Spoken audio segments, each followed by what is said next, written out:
Hopefully that's coming up now with the presentation slides. Excellent. And thank you very much for the introduction. It's a pleasure to be here this afternoon and delighted to be speaking to you all. As Amanda mentioned, I'm Johanna Money. I'm within the foresighting team at Scottish Enterprise, and we've been working on some foresighting around digital water and how we can maximise the opportunities in digital water. So I'm going to speak on that this afternoon.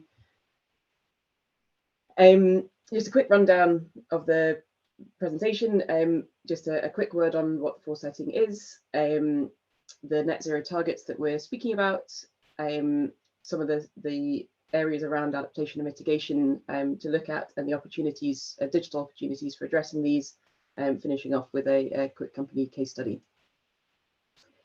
Scottish Enterprise, for those of you who don't know, is one of Scotland's enterprise agencies looking after central Scotland. Our focus is around innovation, investment and internationalisation, and supporting companies in these three areas to help transform the economy. We have a role within the low carbon transition, helping companies to understand what's out there. And as part of that, I sit within the low carbon transition team, looking at foresighting, so a 10-year forward look at emerging technologies to understand their impact on the Scottish economy. In choosing our foresighting topics, we look at what are the areas that will have the biggest impact in Scotland, and between the water sector and the digital economy, there's a huge amount going on, and some challenges that need to be resolved and solutions that can be provided. So together, we brought these together in the digital water foresighting, sort of showing that we can use the digitalisation or digital transformation to provide actionable insights into the water network processes and behaviours. So the water sector targets that we're speaking about are looking towards the trying to reach net zero as the wider UK sector, as part of the race to net zero. There is a route map for the sector to get to net zero by 2030. And within Scotland, Scottish Water have their ambition to get beyond net zero by 2040, including both process and operational emissions within that. There will be a presentation later. I'm not going to go into any more detail because I think Mark will be presenting on this later and in more detail than I can speak to. So I'll leave it there, apart from to mention the Hydronation Chair, who are the Hydronation Chair was established to support the innovative solutions to reach that net zero target, with a focus on accelerating the delivery of technologies to help support those targets. But as I say, I'll leave it to Mark to speak in more detail on that later. So what I wanted to give was an overview around both the fact that we need to adapt to climate change and we'll adapt to the changing climate and what's happening around that, as well as the actions that we can take to mitigate climate change and reach those net zero targets. One of the sort of most important sides of this is about the security of supply and being able to supply clean water when it's needed, and how this from the changing climate is impacted by more extreme weather conditions, whether that be drought or flood. I mean, within Scotland, we think of it as quite a water-rich country, but drought is an issue that happens every year, and potentially will get worse through climate impacts. But it's how the network can manage these changes, and how we understand how we can make sure that we can still supply water of the appropriate quality, as well as the move from as part of climate change, there will be population. A move of the population to more urban areas, as well as the natural population growth that we're having, and this increases stress on the water network as well. So it's being able to bring all these together. And Tim in his presentation is going to speak more specifically about the impact that climate change has on the network itself. So I'll leave those comments there. But in terms of the actions then that the water sector can take in terms of moving towards a net zero, towards their net zero target, there's a huge amount that can be done in terms of the reduction of water use overall, not just within the water sector, but across the board. Sorry, 1 minute, please. Sorry about that. And how then they can use systems more efficiently, more energy efficiently, and more resource efficiently. And I'm going to look at how we can use digital solutions to achieve that.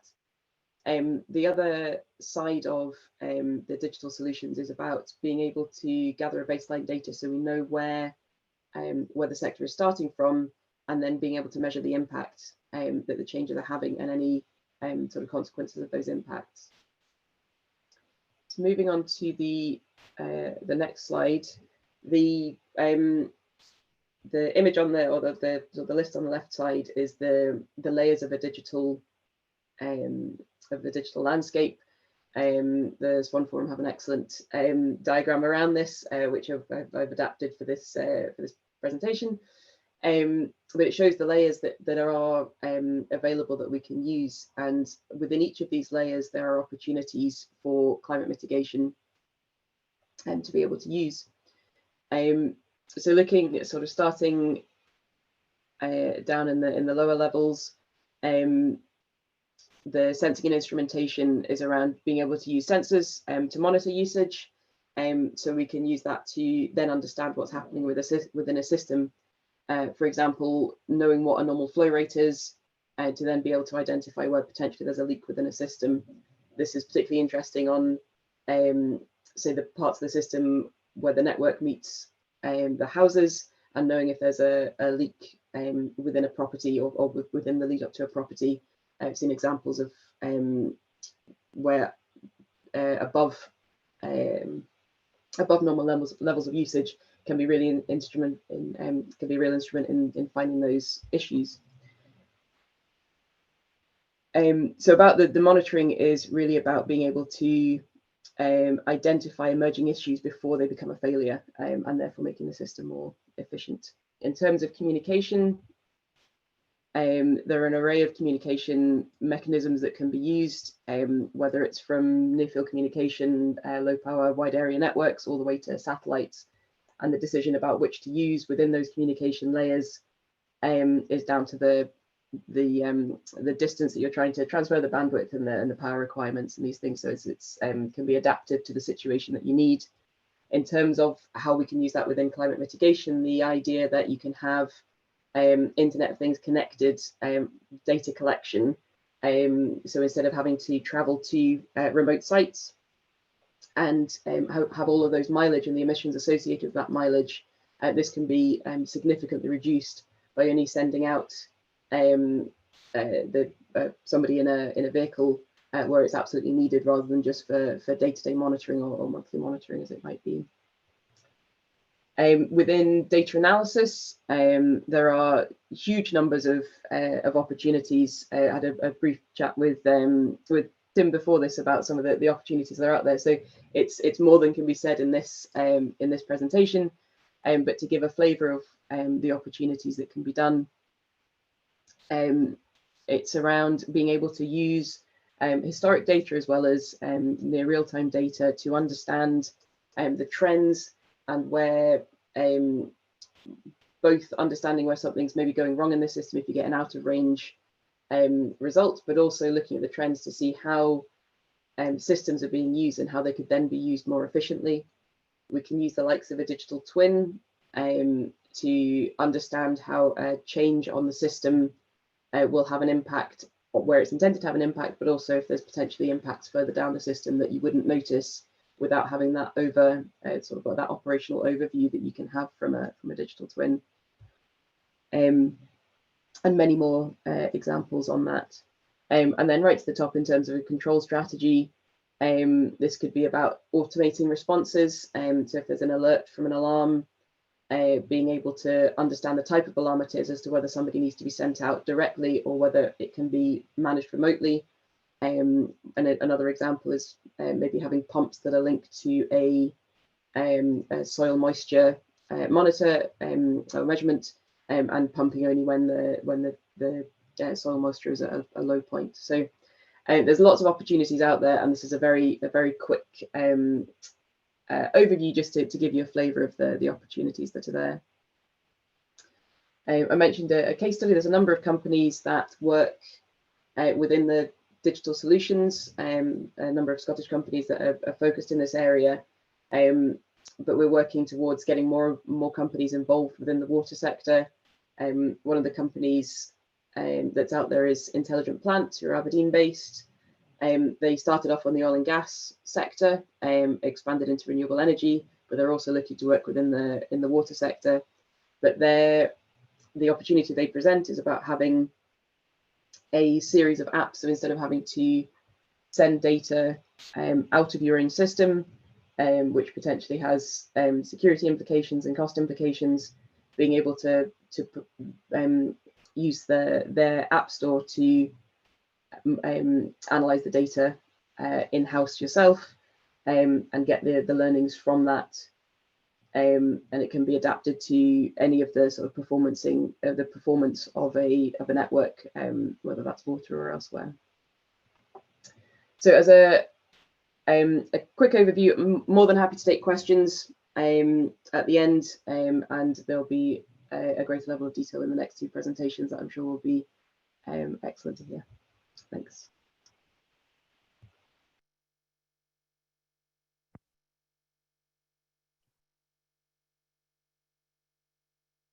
Okay, thanks, Johanna. Is that over to me now?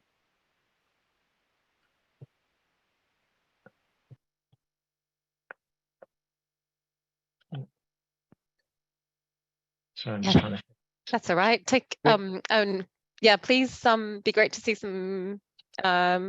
Please keep posting questions, and we can have a really nice discussion. That's coming up now, Mark. Okay, that's good. That's good. Right. Okay. Well, thanks, everybody, and thanks, Johanna. One of the things that I wanted to kind of pick up today then was really sort of, I suppose, the flip side and the broader implications of climate change and how we as Scottish Water are trying to respond to it.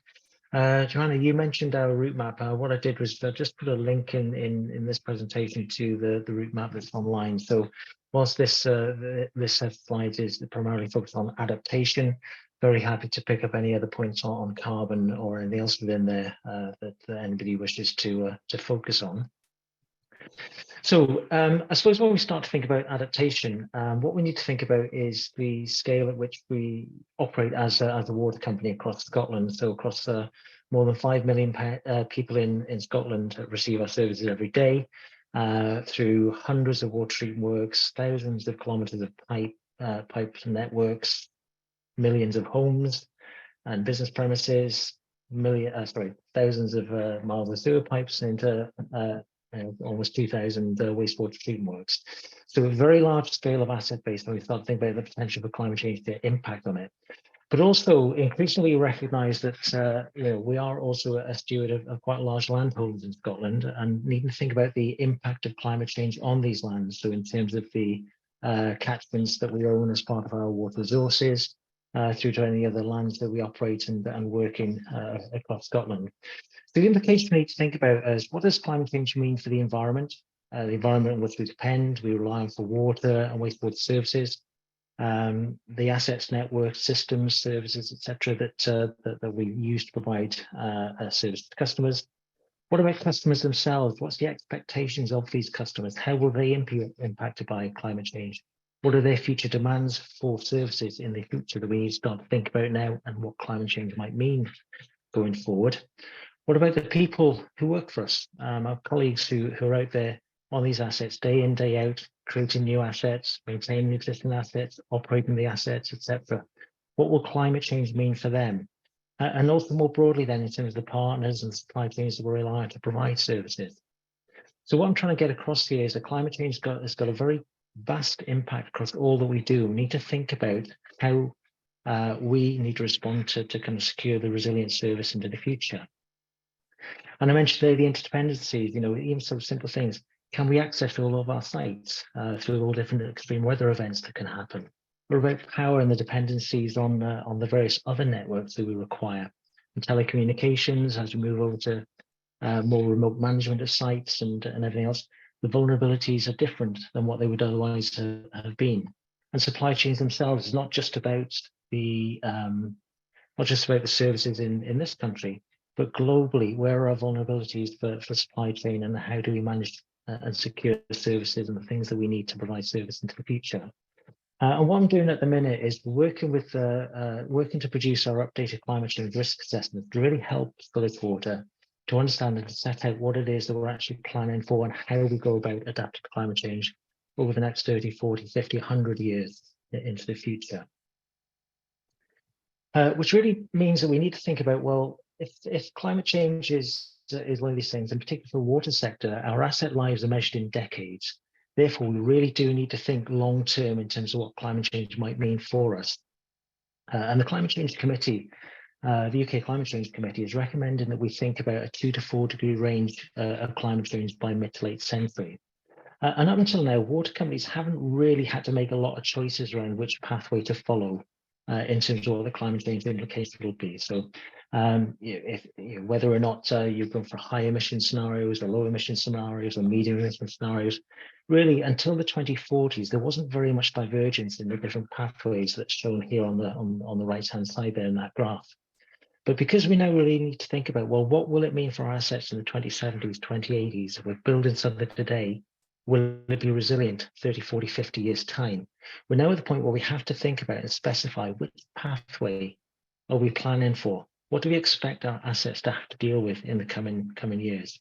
So this is really why it's important for us now, as we start to think about updating all our climate change risk assessments, to be really clear about the 2 degrees and the 4 degree ranges that we're actually looking to make sure we are resilient to in the future. So if we think about what that might mean going forward, and Scottish Water's elected to do a 2 degree and 4 degree pathways as part of the current risk assessment work. We'll be building that into all the things that we're looking to do going forward and making the investment choices around that. And really, if you look in the sort of the 2060 to 2080 time slices, we see the south of Scotland here on the left-hand side. Sorry, the hottest days in the summers of those 2 decades could be about 6 degrees warmer than they are today. So that's quite a substantial change from where we are. It means, what does it mean for our assets, our water resources? How much water will our customers need at that point in time? What will our resources today look like in the future? What will it mean for development? There's a whole raft of things we need to be thinking about as we're starting to plan for climate change adaptation. On the right-hand side, if you've got sea level rise tends to be a fairly uniform view of sea level rise in the coming years, whether or not it's 2 degrees or 4 degrees. But we see here there are bigger impacts in the Northern Isles and so on than there are in certain other parts of Scotland. So we need to think about, well, what does it mean for our coastal assets in all these different areas, and how will we have a differential adaptation approach across these assets. Conversely, you look at the contrasting extremes of winter rainfall events and summer means. So on the left-hand side, again, we see the south of Scotland as a potentially greater hit for intense rainfall events in the winter time. So potentially, the sort of 30% greater intensity of precipitation in 2061 to 2080 than there is today. We already see the issues and the impacts from some of these more extreme events today. So that's projected to potentially get worse into the future. Conversely, on the right-hand side, the south of Scotland again gets hit a bit more by potential lower summer mean precipitation. So on average, we could see lower rainfall through the summer periods. So we see here the difference between the storm events on the left-hand side increasing, but then the seasonal changes in rainfall availability or water availability on the right-hand side. So we have to be prepared to think about different types of impact and different types of intensity or different types of frequency in the sorts of events we might be dealing with in the future. So what does that actually mean, though? It means that we really need to think about, when we look at climate change, different types of models, different parameters, and the different ways they might impact across our different assets across different time periods. So quite a lot of complexity starts to come into here as we think about this. So we'll look at river flows, we'll look at catchment scale effects within some of our assets and systems, impacts of extended weather events. So can we deal with multiple successive events? What about heavy rainfall following dry periods? How do these things impact differently across the country? And you look at things like, we might need sort of information such as soil moisture and soil moisture deficits that could occur into the future. These are very important. You might hear from Tim on the integrity of our networks. You might get more ground movement in certain scenarios than we get today, which can lead to pipe failures in the future. From a water resources perspective, I showed the previous slide there about kind of the summer average rainfall changes. Annual and seasonal rainfall expectations are quite important. That's in the water resource management side of it. But if we compare that then for wastewater and drainage, which are vulnerable to kind of flash events, we really need daily and sub-daily hourly type rainfall projections and time series rainfalls to be perturbed by different types of climate scenario into the future. So our drainage teams are very much working with us to try and understand and develop those future rainfall models, so we can really understand the extremes of climate change implications for our cities going forward, and what we as Scottish Water might need to do to address that in the future. So what you're seeing here is the realization of Scottish Water that we need to have lots of different data sets, look at lots of different forms of models, and start to build out understanding of how climate change will impact on different temporal, geographical, seasonal, etc. scales across the country. So the essence of this and the risk assessment work we're doing today is really sort of looking through and understanding and updating our asset risk profile today, what it means for our services, etc. Understanding how and when climate change might impact across these risks. So this again across all the services, across all the different types of assets, and the different ways in which climate change may serve to impact on what we do. Once we've looked at that, when would we actually make a choice about doing something different? What's our thresholds of current performance and risk that when they start to become breached, we may need to change it? And how soon in advance do we need to plan for that? Can we project and predict when things are going to happen in the future? What about the interdependencies? So in the complex systems we operate, the dependencies we have on the environment we work within, the dependency we have, for example, on the roads departments and local authorities for the types of shared drainage infrastructure in the future. How do we work together to make sure we're really thinking through the systems and the interdependencies around all of this? And then the metrics again, so about monitoring and tracking. So modeling is all well and good, but what is the real world data? What's the rainfall time series? What's the flow data? What's the quality data? We need to make sure we can understand how we track climate change into the future. And we need to get all this in place to help us to inform long-term climate change adaptation and to make sure that come the 2080s, we have got that resilient infrastructure. So that's really all I wanted to kind of cover off today. It's very much the adaptations side of the climate change coin. And with that, I'll just pass on to Tim Falwell. Brilliant. Thank you, Mark. And thanks, Johanna, as well. All right, let me share my screen with you. Share screen. Share that and view. Okay, so hopefully you can see these slides. What I'm going to talk about today are 3 impacts of climate change on water infrastructure, and really building on some of the work that I've done with water companies across the UK, helping them prepare for climate change. But before we get into that, I would just love to say, water's amazing. Oh my goodness. And what we're doing in the industry is so important because life, economic growth, peace and security, water is fundamental. It's essential for all of these things. So it's really important that we actually build these networks which are sustainable and can contribute to these in the future. Now, of course, there are super challenges that we're facing as an industry. We know that assets are aging, population is growing, these extreme weather events are becoming more and more frequent, and then there's untold pressures, either finance or even media ones. So last year was a bit fun, wasn't it? We had horrible news stories about all the bursts that were happening, about the hosepipe bans, and this is really set to continue. We had extreme temperatures, both hot and cold, and that led to a lot of pipe failures. But if we take a pause for a second and look way back in time, just after the Industrial Revolution, we can see that, the normal summer temperature, we did have, Scotland was still colder back then, But as we go through the decades, you can just see these summers getting warmer and warmer and warmer and warmer. So climate change is happening, whether you like it or not. So in our company at MapleSky, what we try and do is we help companies to understand the soil and weather environmental risks to their network so that they can improve performance, both in the short term, but really preparing for the future as well. So how do we do this? How do we look into the future and say, how are things going to change? Well, we start by building accurate sets of data. As data scientists, we love pure data. Honestly, I could go on and on about this for a long time, but it's important that we get good information about where the pipes are, when they're breaking, and what's causing that. Because with that, we can move to kind of phase B of actually predicting burst models, historic burst models, and say, well, given this weather and these soil types, this is the number of bursts we would expect in a particular year.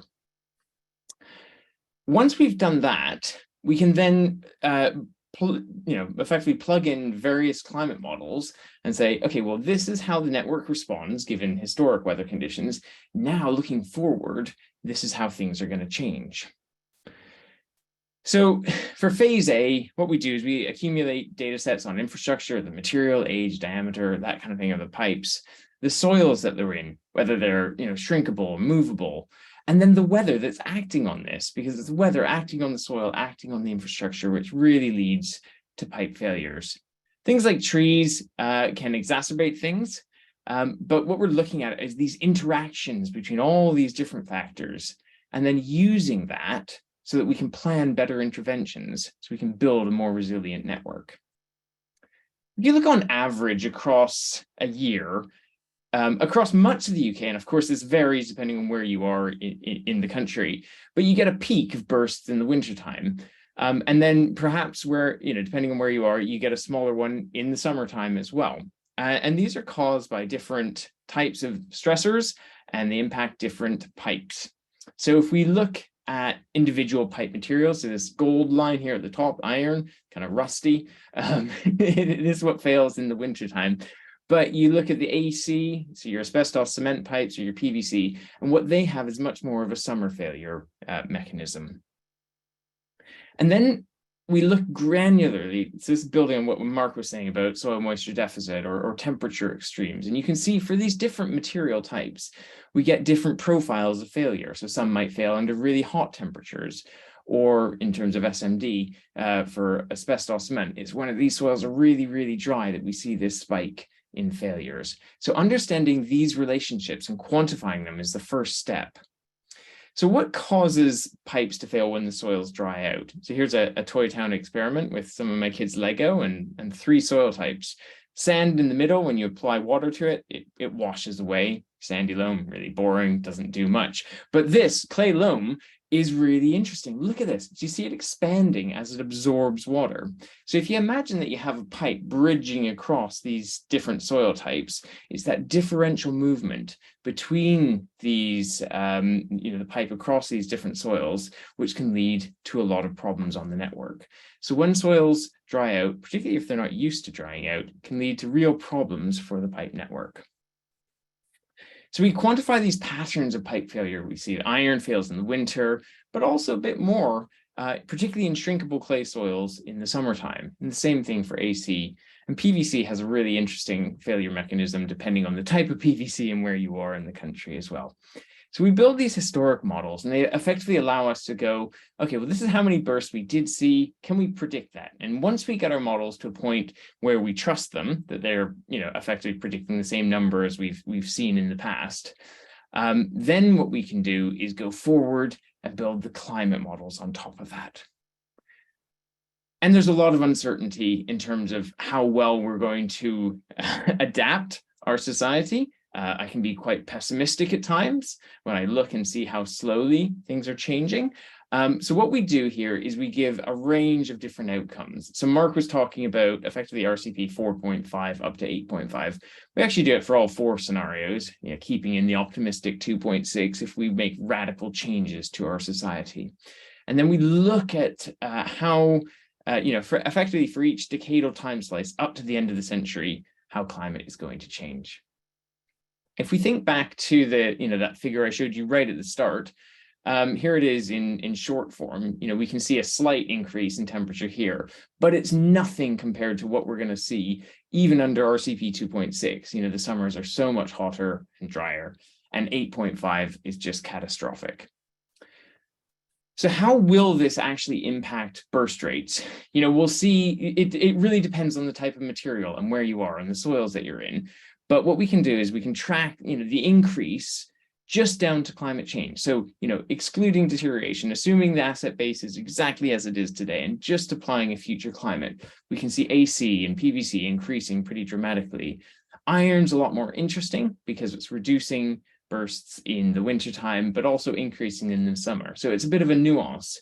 And it's this idea of the changing seasonality as well as the materials that's really important that we get right.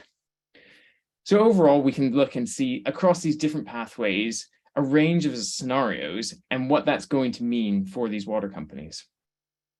So again, we've got so many different scenarios. You got to pick some at different points in time that you think are important and really helpful for you, but the pattern is always the same. So if we look here, we see, an increase in bursts in the summertime and a decrease in the wintertime.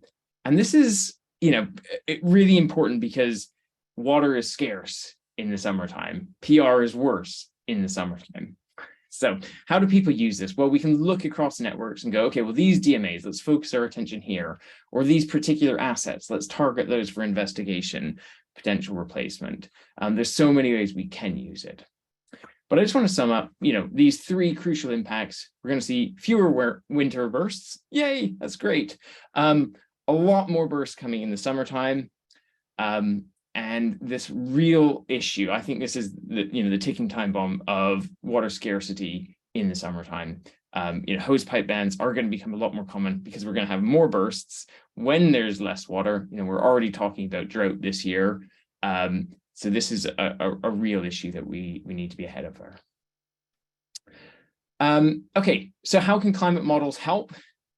Look, we need to first of all quantify the impacts that the climate is going to have on the network. Because once we've done that, we can go, okay, well, this is what we need to do to bring resilience to this. And then target, limited resources, they're really limited, but it's also about building a narrative to increase the amount of resources so that we can address those right areas. So I guess what I would like to encourage you to do at the end of this is really be part of this solution. The water industry is really well placed to be a leader in terms of preparing for climate change, and you can be a part of that. So, let's build accurate data sets. Then we can build these historic models looking backwards and finally construct climate models into the future. Now, that's been a whistle-stop tour. I've put my LinkedIn QR code there. So if you have any questions we can't get to today, feel free to scan that and connect with me. But I hope that's been helpful for you and kind of set the scene for our conversation now. Thanks very much, Tim. And Johanna and also Mark, really interesting. And I think we've got a few questions in the chat, and I think it'd be good to kick off with one of those. And I'm going to go with the, I think, Mark, you might be typing an answer to it, but I think it's a good one anyway, and it links to this question around adaptation and mitigation, which, obviously the more we can mitigate, the less we need to adapt. And so Andy's asked the question, does the drive for use of grey water at individual home and septic tanks to reduce infrastructure and promote circularity have a place? And I guess just maybe to each of the presenters, what role does the work you're doing have in supporting both adaptation and mitigation? And what are some of those messy links or the fantastic opportunities that exist? So I'll go to you first, Mark, if that's all right, and then perhaps the other two can jump in if they're keen. Save my typing fingers. It absolutely does have a place. Now they're not new, but the question is, why are they not more widely used? And I think that particularly if we look at sort of the urban environment, it's really about the retrofitting can, as I understand it, be relatively expensive and difficult to put into place. There's some, I suppose the key thing I would want to see, and certainly my colleagues in water demand teams, etc., would want to see more focus in future building standards around the water efficient buildings. So how do you ensure, what does the 50-litre home look like in the future? How do we capture water in those environments and use it appropriately there? So I think certainly grey water, rainwater capture, all those various other things are going to be very important in the future as we look to reduce the amount of I suppose water that people use or need to use from some of the treated water systems that we have. So I say I think it's about building into much more clearly into new building standards going forward, taking those opportunities of development when they arise, because retrofit can be very difficult around all that. The further kind of question on the septic tanks, I think that's a very complex one. It's about looking sort of the centralized, decentralized wastewater systems and what's the right approach for the different types of communities that we have across Scotland. Because as I say, over the past 20, 30 years, the wastewater treatment directive, various other things have driven a very centralized approach to wastewater management. We might have to look kind of differently around what the sort of standards and the sustainable ways of treating wastewater systems are in the future. Can I jump in there as well, Mark? I fully and totally agree with you. When we were in Cape Town, it was when there was that massive drought and basically the whole town ran out of water. And we were staying with an engineer friend, a guy called Johnny Harris, and he's developed, a number of these kind of technologies. He's built a really low flush toilet called Aramlu and his own, grey water recycling systems. And they're really innovative, but hard to retrofit. And I think there needs to be a much stronger push on the developers, people who are building new homes, that these kind of technologies are actually mandated to be installed in there. I've personally spoken to a number of companies about this, and their response is almost always, we would love to do it, but we're not going to be the first mover. So I'd love to see government, stepping up and going, do you know what? Let's make this a priority, that new homes not only are energy efficient, but also water efficient. Thanks, Tim. And actually, Johanna, I'll go to you, but there's a good related question, I think, there in terms of how we encourage citizens, let's say, to use less water, and noting that many water resource management plans have significant reduction in per capita consumption. But I guess from your perspective in the work that you're doing, how can we use perhaps data as part of that story? Yeah, I think it's an interesting one.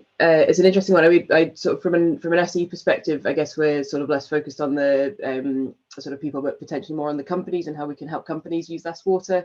Got a big focus on sustainability and that sort of circularity, and sort of really encouraging companies to understand what their sort of resource uses and that kind of thing. But in terms of sort of being able to use digital solutions to support that reduction in water use and things, I think there's real evidence that water meters, smart water meters, and sort of that kind of understanding of actually how much people are using really starts to sort of kickstart the understanding of water use, which can then lead to being able to reduce it. We've sort of spoken about it, I think, across a lot of the presentations, about understanding what the baseline is that you're then trying to improve upon. So I think the use of sort of helping people to be able to use things like smart meters, and it's different in Scotland, and Mark might have a view on this because we don't have metered water in homes, so it's a slightly different sort of setup. But by helping people understand their usage as a baseline, you can then sort of help people to reduce that. And does that work for the industrial customers that you work? Like, what drives them to take action, I guess, on that note? I think it's about showing efficiencies and showing that what you can do, and sort of what I mean, it comes down to the fact that if you're using less water and also producing less wastewater, you can save money by doing that, which is often is obviously a big impact for business. So being able to do things using less resource to begin with, I think is sort of a low-hanging fruit to be able to access, to get people on board with that kind of a plan. I think showing them that it's doable as well, by being able to use these models and use the understanding we get from the data, that actually it's something that's possible to do, and you can sort of have the numbers to back it up.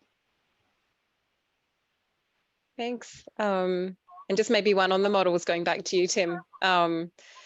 I mean, given we're experiencing warming, that's, I think, greater than anything in modern human history. What confidence do you have, or, how confident are you in the models that you create? And, time will tell how accurate the predictions are, I guess, but how do you, how do you get those messages across, and, and also communicate the uncertainty? And I guess, how does it feed into the work that you're doing?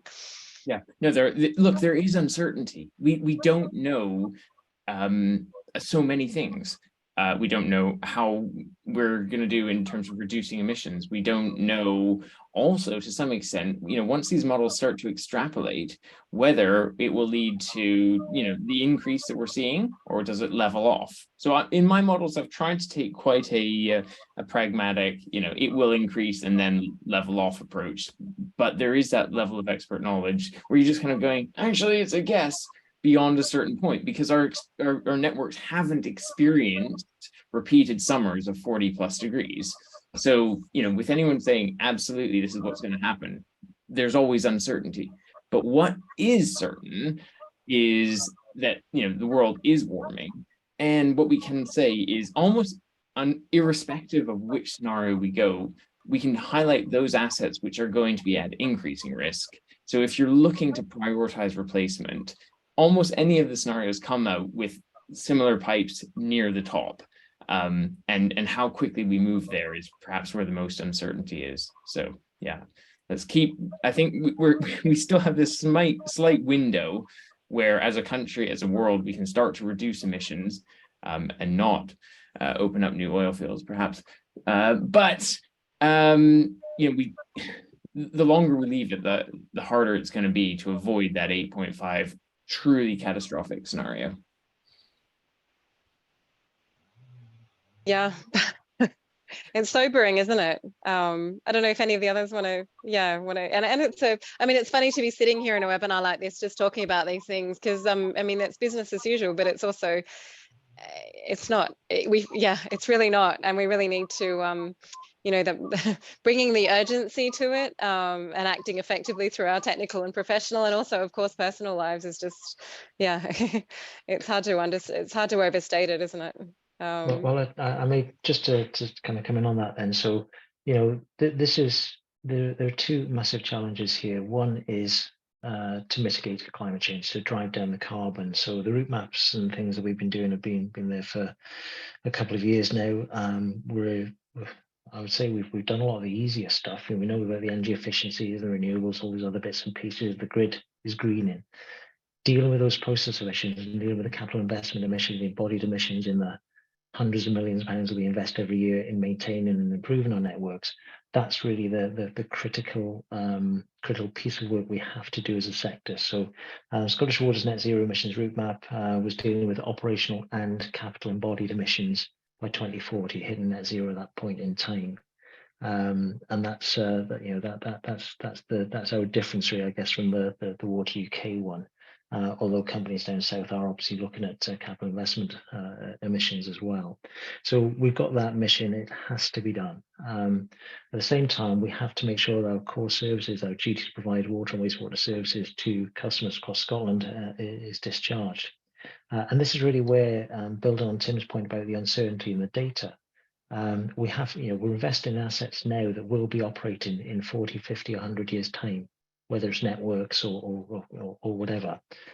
So therefore, we have to kind of look at the risk. We have to look at the uncertainty, accept the uncertainty, and deal with it. Be prepared for the worst excesses of climate change to impact, and make sure we are kind of doing that in as far as we can in a cost-effective way.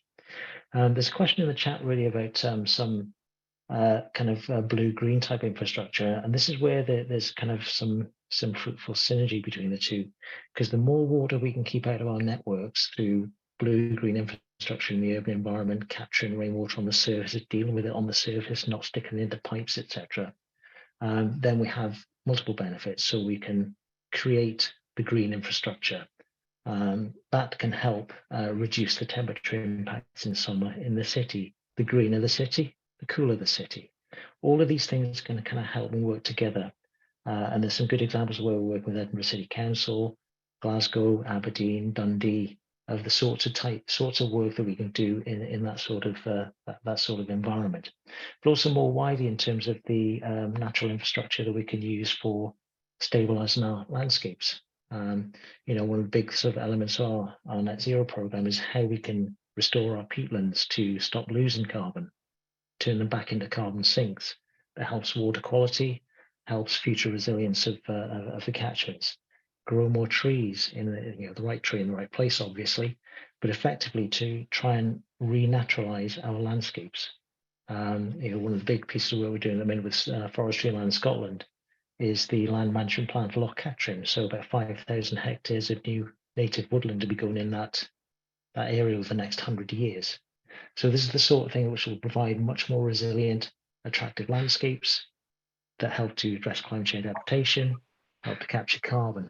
It's how we can bring all this together and deliver the multiple benefits is the real key.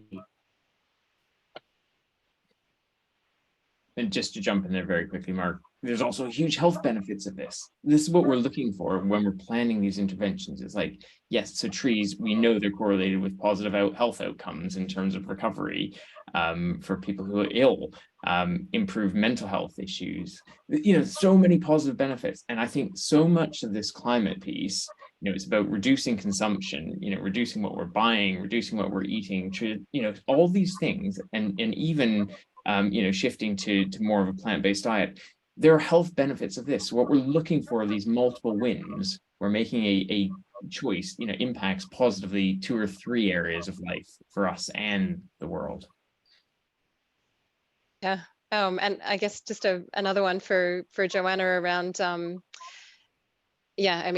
going beyond the sometimes we apply the carbon lens too much, and we recognize actually there's another 8 planetary boundaries that we're also absolutely breaching, and also sometimes the climate only story doesn't necessarily get through to people. And I think it's interesting to think about what the other drivers are for the work that we do. So Johanna, I guess in terms of digital transformation, what are the beyond climate change targets? What are the other narratives? What are the other main drivers where you see progress and action and for digital transformation? It's a good point, because in what we've looked at through the foresighting study, obviously climate change has come as one of the drivers, but there are others out there. And following on from the comment Tim just made actually about the sort of the knock-on impact about health and well-being, that's something that's come up as well, in terms of by having that sort of better operational oversight over the network and being able to sort of have an understanding about how various plant is operating. If you can, say, monitoring for vibrations, see that something's looking like it might fail in the sort of the near future, you can do a bit of preventative maintenance on it rather than waiting for it to fail. And that means that work can be done in normal working hours at a scheduled time, at a scheduled pace, rather than having a call out at potentially 3 a.m. on a Sunday morning, and having someone having to have that time away, or rush hour in having to dig up a busy main street kind of thing. There's being able to plan these things has a bigger impact on the cost of being able to do it, but also the well-being of the people that are doing it, and not having that sort of links into being able to avoid having to go into more dangerous environments, more sort of working confined spaces, that kind of thing. If you can have a bot that goes in there, you can have sensors, you can have all these things. It just it's a health and safety win, and it's a well-being win as well. Some of the other ones we've looked at are around that. I've used the word operational oversight, or the phrase operational oversight a few times, but it's that being able to see the bigger picture in a way that, just as if you're a person looking at data, you can't necessarily see the trends that AI will pick up through looking at that sort of long-term level of data. Tim potentially has a comment about the quality and the cleanliness of that data to be looked through, but it's about picking up the information that we wouldn't normally see, but also not replacing people, because there are still decisions that need to be made with empathy that you can't expect AI or sort of, the machines to have. So I think there's a real win in terms of being able to use it as a tool to help make better decisions. Oh, you're on mute, Amanda. Goodness. I think we're almost at the top of the hour. We've obviously got a great event coming up in May, making smart water mainstream in Glasgow. And I guess a final few words from each, I guess, either, what's or maybe, sorry, we've got Oliver coming on. Maybe we don't even have time for a final few words. I'm sure we do. All Yeah, right. if everyone wants to Excellent. let's go All for right. Yeah, final thoughts. Go back to Mark first. Final thoughts for me was probably to kind of just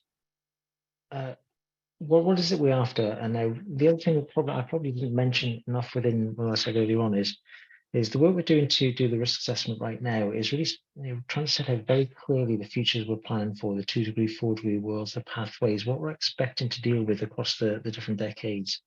And as a public body in Scotland, one that's very dependent on different infrastructure, what we are really trying to send is a clear message that it's important that we have a very aligned view of that future with the likes of local authorities, with whom we have to have common infrastructure and common planning assumptions for the future. So going into kind of Scotland's next climate change adaptation plan, I'd like to see a much clearer view of the future we're working towards to help us to get the better interdependencies and I suppose co-benefits of joint action in infrastructure.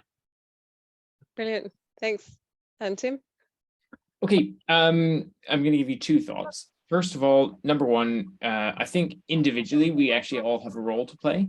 So I would encourage everyone on the call to look and go, what can I do individually or as a family to make a difference in terms of cutting my own emissions? That's number one. And secondly, if you're a water company, let's start looking at what's actually impacting your network now. Get a handle of that. That's the first step to building a climate model, understanding how your network is responding to environmental triggers today, and then learning from other companies who might be experiencing conditions that you're not experiencing yet, because there's lots of learning there.